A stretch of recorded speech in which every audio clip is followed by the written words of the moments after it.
Welcome, Pat. If that intro doesn't get you in the mood, then by God, nothing will. I was starting to getting a little swing going there. Kind of like it. Uh, Welcome everybody. Another Thursday already. Makes you want Where's to the go time get a go? martini already. So, yes, another Thursday with millions and millions of viewers. We're Oh, going to talk about how new listings, they're just not showing up, and active listings are declining. It's a surprise to many, not to you and me. But I am seeing some other numbers with contracts starting to dip down a little bit. But then I'm going to do a deep dive by city. I think you'll like this. I'm looking at, the Cromford market's got the gauges that show, listings,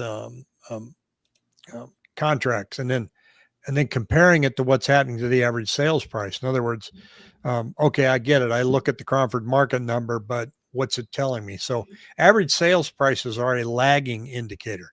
That's what happened.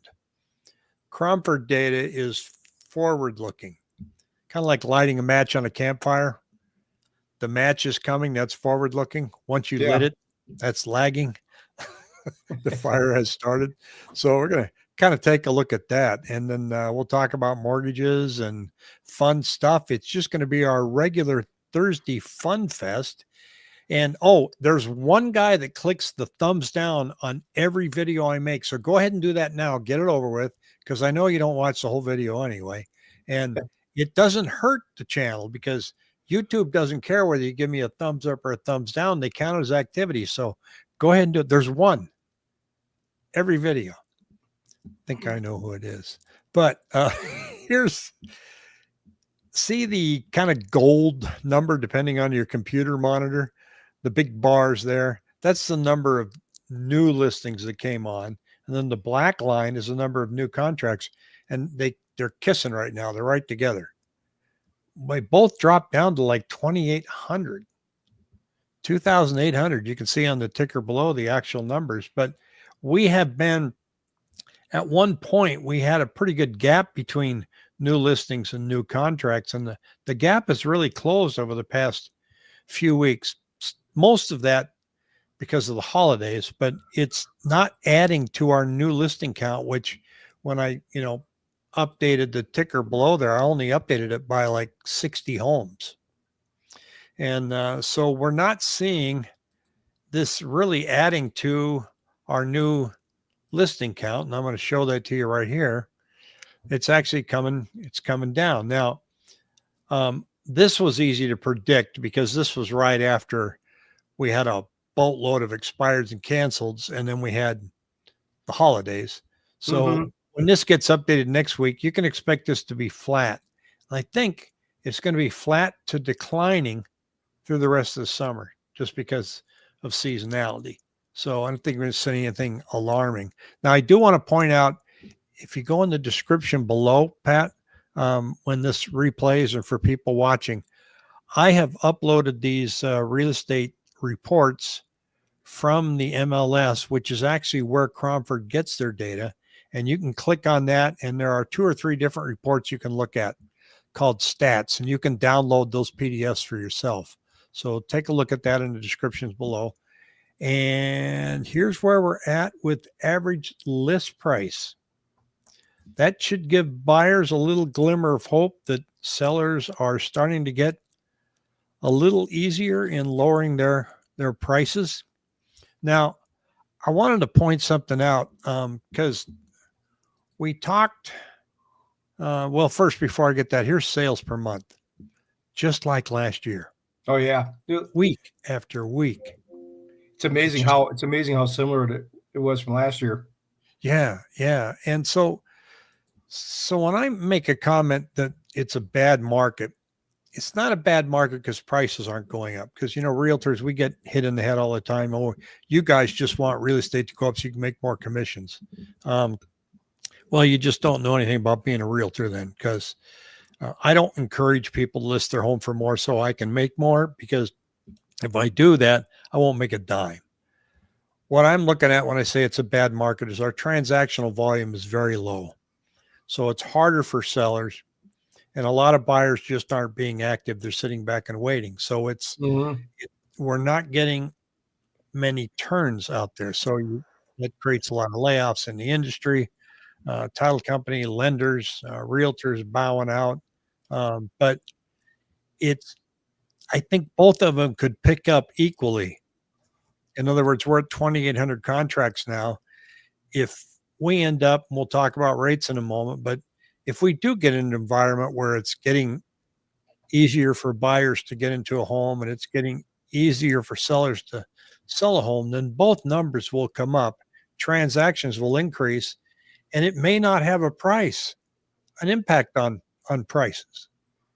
We may just be flat. We'll take a look at that too. Like Bebop says, any impact on median sales prices yet? We'll take a look at that. I'm going to show you by city though what's going on with average sales prices. Here's where we are with pending listings, and look at that. Just again, right where we were last year. Well, and Now, this year's got the same feeling as last year too, kind of. mhm. You know. Yeah, wait and see. Wait and see. Now, this is the Cromford Market Index. I'm going to blow this up a hair. And we made a comment on the show this week when Jackie and I were meeting. Jackie goes, historically in Arizona, our buyers markets tend to not last more than a year. And we got lambasted on that one because of the great financial crisis. That's a one-off, in my opinion. Yeah. So it definitely is.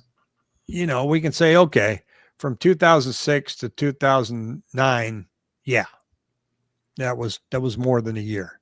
But nobody could buy then. Nobody had the capability of buying. They were foreclosing. Well, technically, I mean, it really was. I mean, 06 and 07 price, it really wasn't quite frankly, I mean, 2010, that little dip, 2010, 11, that was the buyer's market. 2010 to 2012. I mean, quite frankly, I mean, obviously prices were still just 2012 was statistically starting to be a seller's market. Okay. So we had a little short blip down here between 1 and 2, little tiny spit right here at 2014, and then nothing until 2022, a little tiny opportunity here. I don't know where my red line went, but and now we're below balanced and we're in a buyer's market yet again. Now the question is, how long are we going to be there? I don't know. Could we be in this buyer's market for more than a year? Yes. Could we end up being in a balanced market soon and then hanging there for a long time? Probably, which is where I think we're going to, that's just my opinion. It's not a prediction, but I think as if there's a difference in the two, but I don't see us sliding back down much further. But we could. But you can start getting down to 2,800 contracts a week. That's about as low as we've been. Mm-hmm. So, we could be in this zone for a while. And here's why. One of the reasons, your mortgage rates are 6.85. Much better than what we saw last week. And so was that because the inflation data was finally starting to look better there? Yeah, I mean, we had the CPI, the PPI. I mean, everything. Today, I mean, we saw. This is the last 5 days. These are prices inverse for as they go up, rates go down. So we've seen a nice little movement. We had a low of 98.53. We're at 99.29. So we've seen about 70 basis points this week. I mean, look at rates.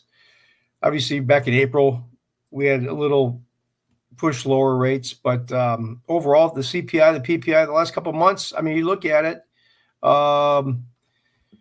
inflation has obviously been on this downward curve. So it just seems like everything is moderating. Behind the curtain, CPI and the PPI have been moderating, quite nicely. We still have inflation, but not at the rate that we had it before the last year and a half. Oil and gas are coming down.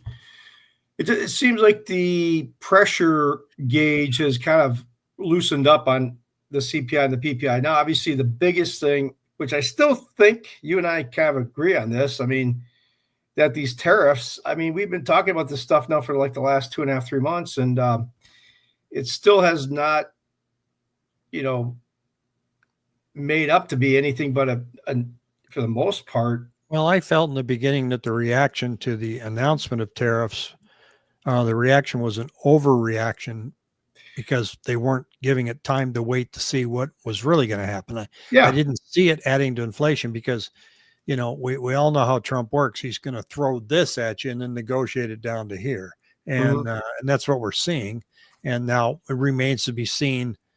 Evidently we've reached an agreement with China yesterday. But we don't have a lot of the details. And now he's given the European Union a couple of weeks, but the initial salvo that was set across, I just didn't sit back and go, oh, this means rampant inflation. I mean, I had a person I know go, the iPhone's going to cost $3,000. I said, no, it won't. He goes, with the tariffs? I go, no, nobody will buy it if it's $3,000. Yeah, I mean, that's They'll the make thing. it someplace else. The price elasticity is amazing. I mean, rates have improved a little dramatic. Not dramatically. See, that's the thing. I mean, rates. We've been stuck in this channel. I'm like today, $475,000 purchase, 5% down. My typical was a 780 FICO score. We were sitting around 7, 8. 6 and 7 eighths here last about a month ago. We've moderated it down to about 6 3/4. But these moves on interest rates, it doesn't have that much of an impact. I mean, we're not seeing a trend that's going to say, oh my God, I got to go out and buy a house. It hasn't been there the last year and a half. I mean, if you get locked under a contract, and you get 30 days of close. Obviously, the execution on a rate lock might be able to save yourself $2,000 or $3,000. By putting some thought into it and watching rates and saying, okay, hey, rates have come down a little bit. 7 versus 6 3/4. That would have been about a $3,500 difference. So that's where we're seeing right now. Comments that I see, July is going to be very active. Rates are coming down and buyers are going to come back. I know I'm repeating myself, but no, July, we're going to be sitting here in 5 weeks going, well, hey, this is just like June.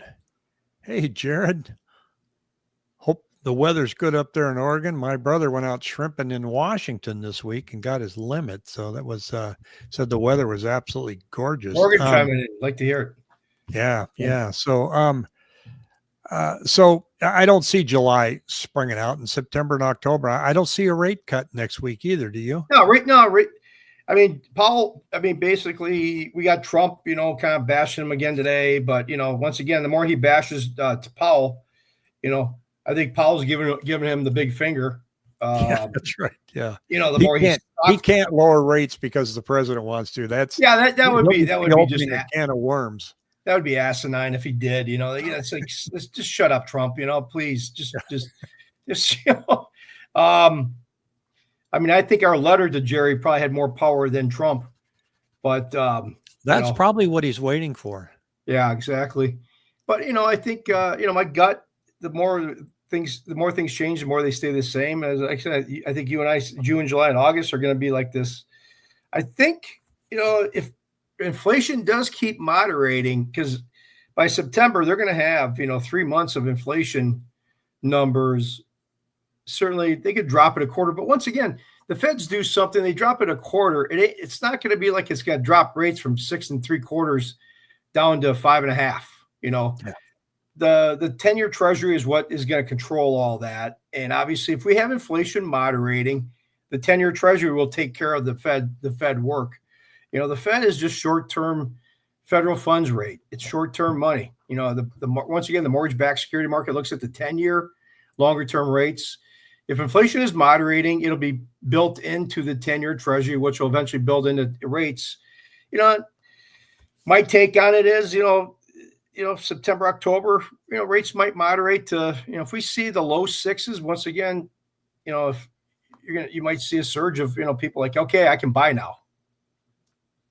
Well, I say, there are some buyers out there finding some bargains. And so I want to take a look at some of the cities where that's happening. And Bebop, are you still here? We've got Our median sales price went down a little bit, went up. Median, of course, it all depends on what's going on in the high end of the market. You know, you sell a couple of $8 million houses up in Scottsdale, it throws this off, but that's where we're at. Yeah, I mean, the median 455,000. price really is not it's people talk about it, but it's not probably the best gauge, certainly. No, I like average sales price. Yeah. So here's I'm gonna hit these cities because somebody asked me how come you never cover Buckeye, and and I don't remember what I talked about last week, this week. So I'm gonna go through them. So I promise I'm not going to skip any of your cities this time, but I want to explain this chart first. See, for Anthem, supply index is green. That means we don't have an excess in supply, right? The demand index is just barely in the red at 82. So the overall market index is 118.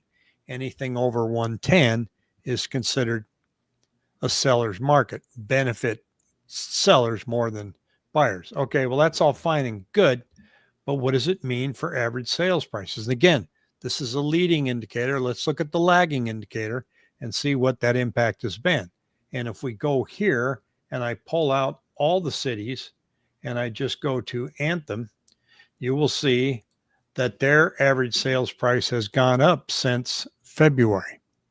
So those indicators are showing that Anthem's going to do well. Now we'll go to Apache Junction, and that's going to be relatively the same.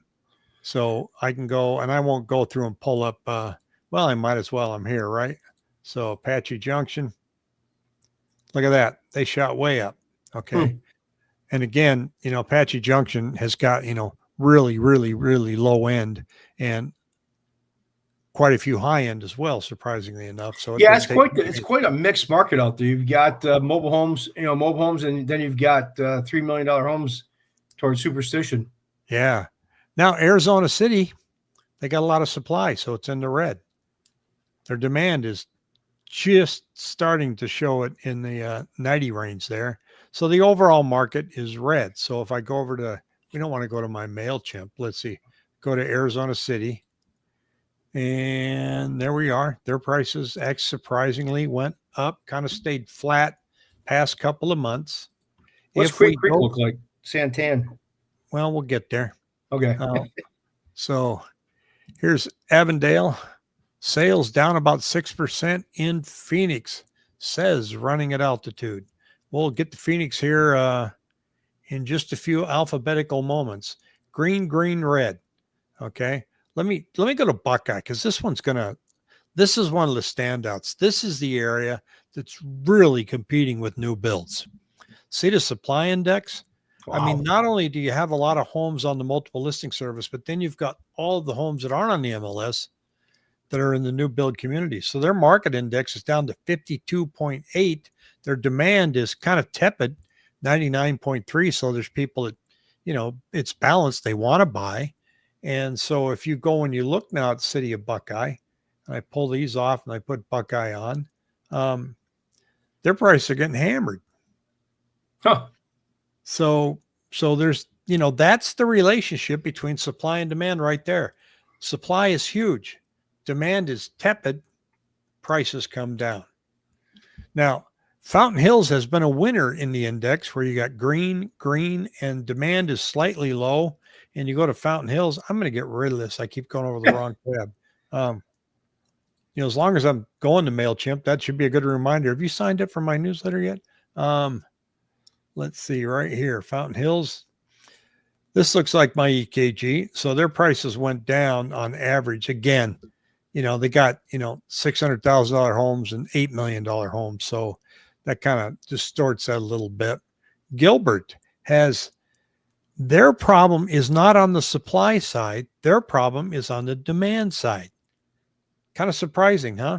Yeah. So their market index coming in at 94. So let's see, where are Gilbert prices as far as average square foot right now in sales? And we're going to see that they're coming in at, they went up. They were sitting at 675. Now they're at 732. Kind of surprising, but it's because they're not getting hammered on supply.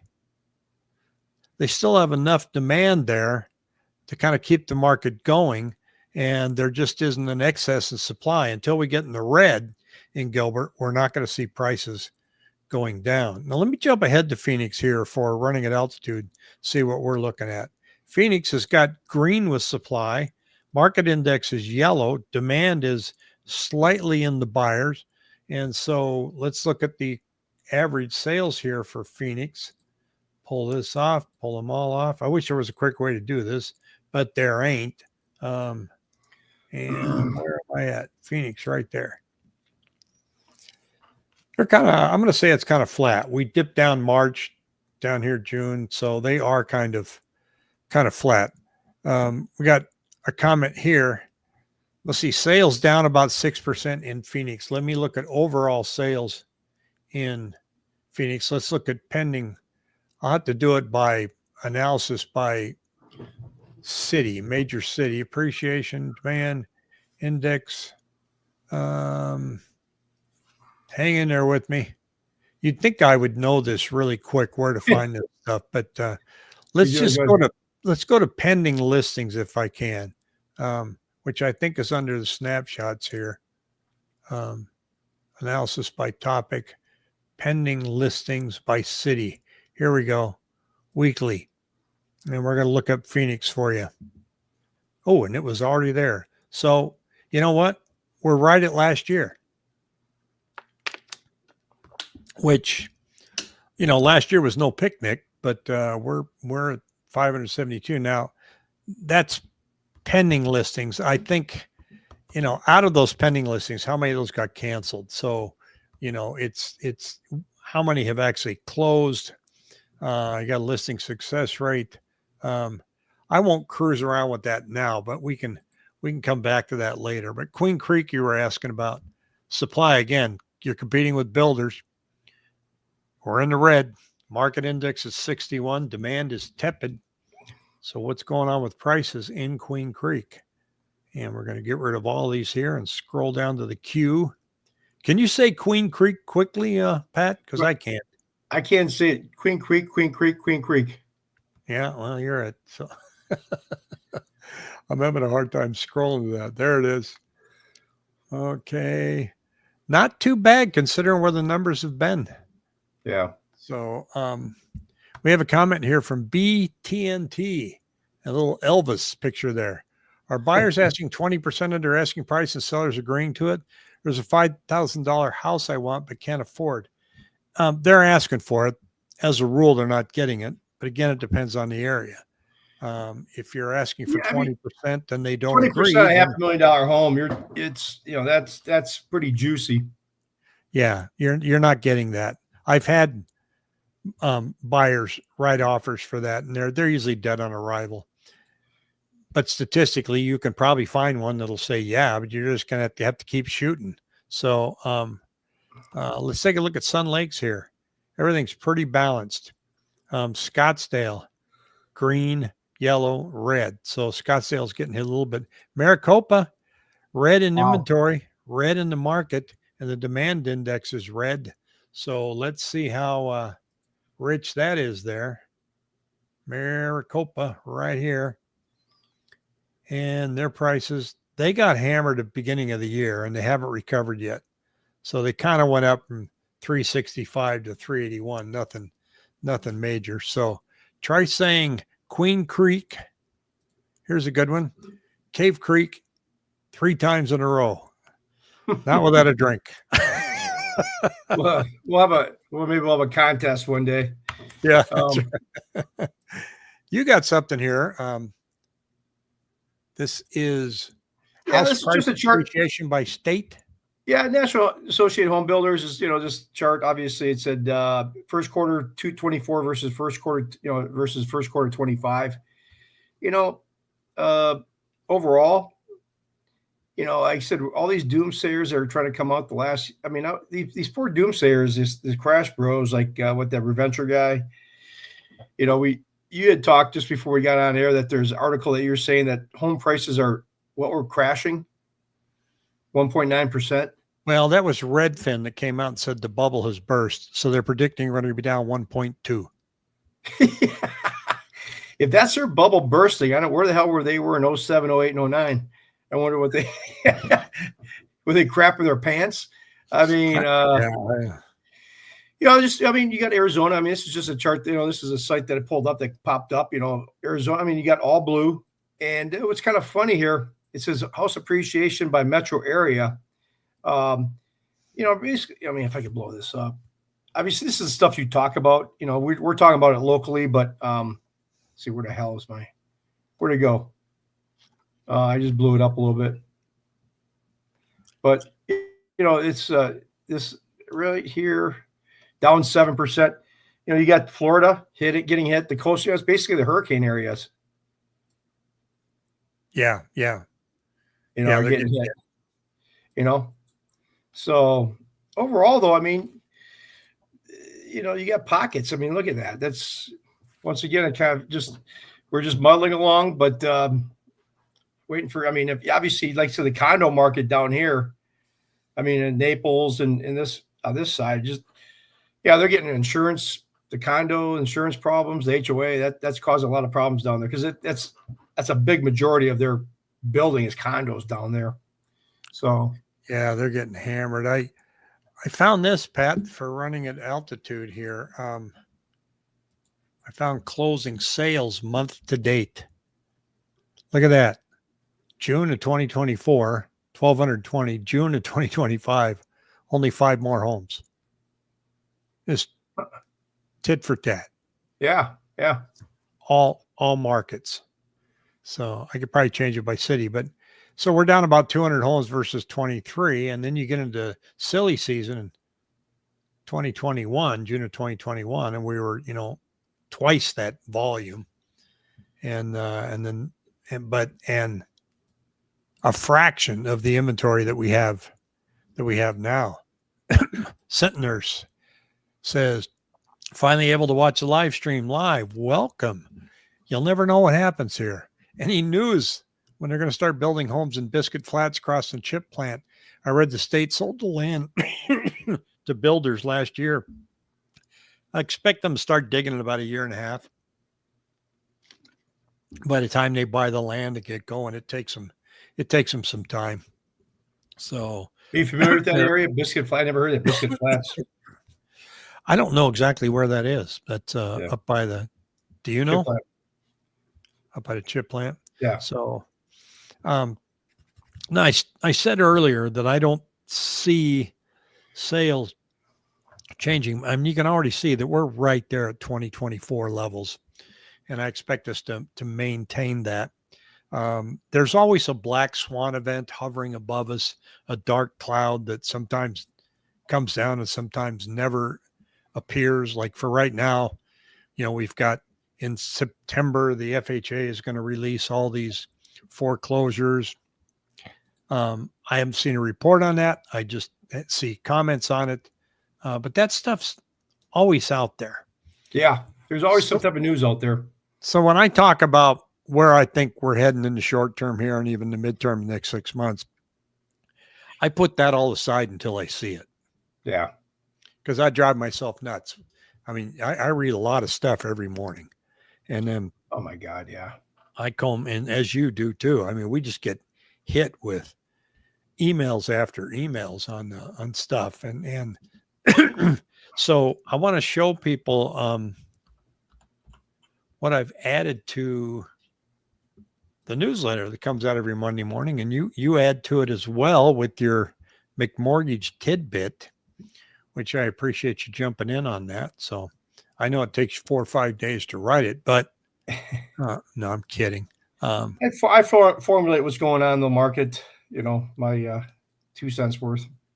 Yeah, it's a quick read. I'm going to show people this here. And I'm going to show you why I'm putting it out there. It's I show you the Cromford Index report on the graph here on the live stream, but if you go to the email on Monday mornings, you can take your time and look at the chart in your city, and I copy their commentary. And then I've got I'm coming out with a premium newsletter that you can upgrade to, and then I got the mortgage rates and then Pat's opinion here. But then I've added, and the most popular tab on here is foreclosures. That tells you where the market's mentality is right now. Where's the deals? But down here it says, sign up for weekly Arizona events and entertainment emails. dirty little secret is you don't really have to sign up for it. You can click here and look at it. And here's what I got. It's going to update every Friday. It's called Arizona This Week. It's going to give you our lovely weather, 107, 109. You could sign up and get this in your email, or just wait till a newsletter comes out and click on that. And then it shows you movies this week, hiking adventures, entertainment and activities, concerts and festivals, and summer festivals, and some technology stuff, news and upcoming events. So I just thought I'd just kind of toss it in there. You know what? Artificial intelligence built that for me. I've been trying to learn as much as I can about AI, and I spent a lot of this week diving in saying, what can it give me to help me? What can it give me to add to the newsletters? And I got a newsletter from some title people this week that kind of had that format, and it drove me nuts. Like, where do they get that? And so I typed in everything that I was looking for in artificial intelligence, said, please provide the following, and boom. Oh, wow. 9 seconds later, it spit that out. It's frightening, isn't it? Yeah, no kidding. 9 seconds. That's crazy. Absolutely, it's absolutely nuts what's going on with AI. I want running at altitude. Really amazing how fast the market's. Yeah, that comment. It is fast, and yet it isn't. Well, I mean, he said amazing how fast the market has changed. Seems like yesterday. Well, it does kind of seem like yesterday, but that really was, quite frankly, that was. If you think about, we're in 25. That was really in 21. That was 4 years ago. I mean, It seems like, it seems like a fast, but it was just a slow rolling progression toward where we are today. I mean, it's not like, and that's why, that was 4 years ago. So everybody's thinking that we're going to have this wonderful crash down 10, 15, 20% to change affordability within the next couple of months. It ain't going to happen. It's just going to be a slow rolling, that's why I think that kind of goes to the point of what in the back of my mind, I'm thinking that this market's going to be flat June, July, August, going part of September, and then maybe September, October before the holidays. I think we might, if rates do moderate, because I think we're going to have 3 months of CPI and PPI numbers if they keep moderating the way they have been. The Fed, they certainly aren't going to raise rates, but, obviously they lower rates a quarter. I don't give a rat's patootie what they do. Like, I'm watching the 10-year bond. If we can get the 10-year bond around 4, high threes, you're going to have rates, 3.8, like we saw last September, the 10-year treasury, was at, we saw a dip below, it was like September 16th, it was at 359, 360. It certainly could, it's not going to happen overnight, but that's where I think people get caught off guard. And that's the problem with real estate. You just can't, if you're in like you and I talk about, if you're in a position to buy, is it the best time? I think things have softened up, but people are getting seller concessions. That $500,000 house, he might be able to get 25 or 30,000 rolled off the top, but, well, you're only going to know when the bottom is after you've seen it. Yeah. That's they, like you, my famous saying, they never ring a bell. Yeah.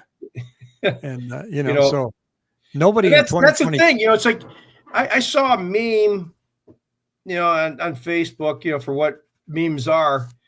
In 2000, they had this in 2030, people are like, oh, I wish I would have bought back in 2024, 25. And, in 2000, you always got this 5-year look back. God, I wish I would have bought then. The bottom line is, I hear these people talking, really boils down to if you can afford it now, Well, you wish you could have bought Bitcoin when it was 40 cents, right? Yeah. Now it's $104,000. Jesus, I know. You and I would not be on this channel. No. Well, I wouldn't be on this channel too if I would have made a few moves in the last couple of years. But yeah. But so I look at the whole landscape. We've got inventories increase, rates are they're there. Rates are rates.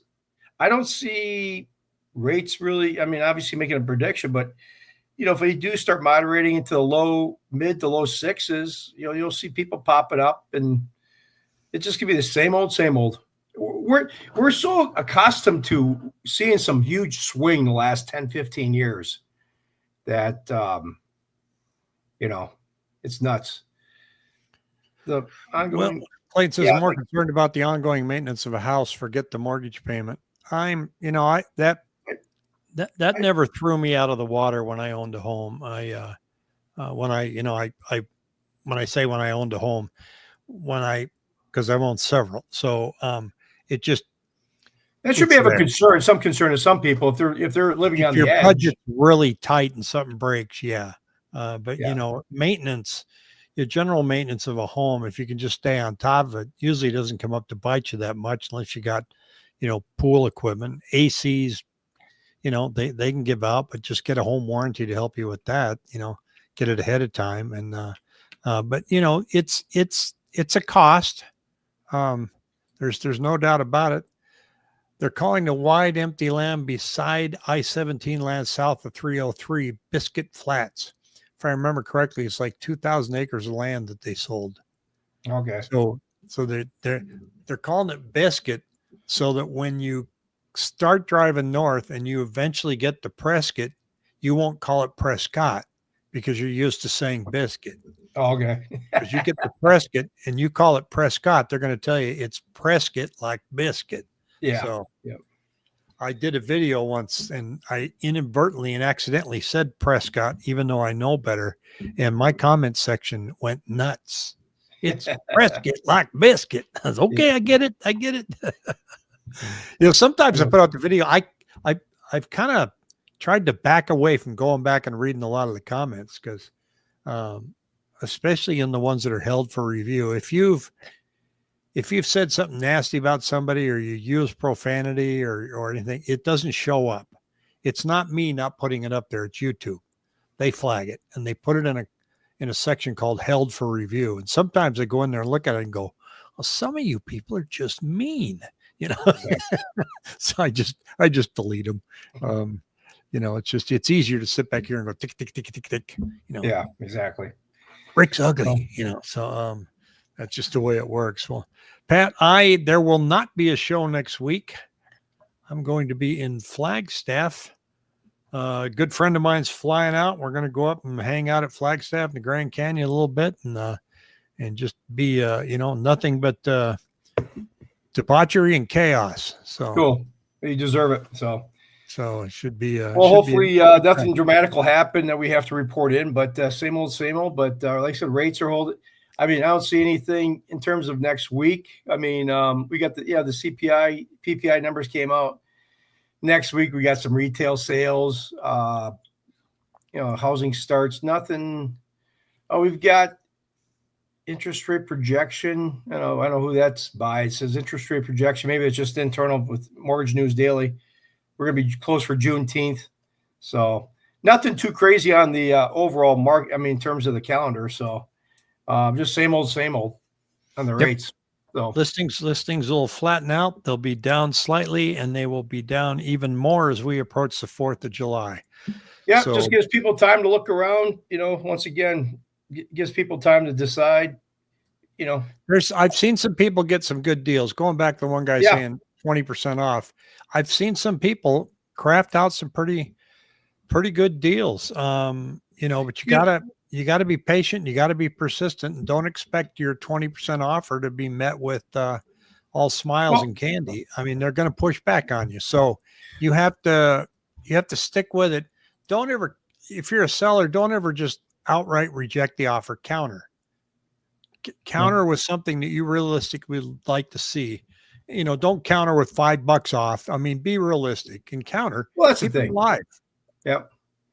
And so, I mean, the thing of it is that, not to belabor the point, but real estate is so local, and every deal is different upon itself. Everybody's got different situations, and that's where you got to dig into if you dig in, find a house you like, that is unique, you want to put an offer in. You certainly can dig into the details. Are they selling it from a divorce purposes? Was on the market for, 150 days? How much do they owe on it? Do they have room to negotiate? What's their motive? You can kind of, it's negotiating. That's when you're working with an experienced agent, whoever you're working with. I mean, I know you guys are great, Jessica. There's a lot of good agents out there negotiate. That's where I think the power of the agent is very, very powerful, because they dig into those details, and you put an offer out that is not going to insult somebody, but keeps the deal going. And yeah, you got to keep them alive. Otherwise, you're not going to get the discount. But it implores the seller to say, I don't like that offer at all. And for the selling agents to go, yeah, I didn't think you would. So let's throw something back that keeps them from walking away. And that's where I think I'd leave it. So, well, Pat, I will see you once I get back. And until then, have a fabulous weekend, and try to stay out of trouble, will you? I will. Thanks, buddy.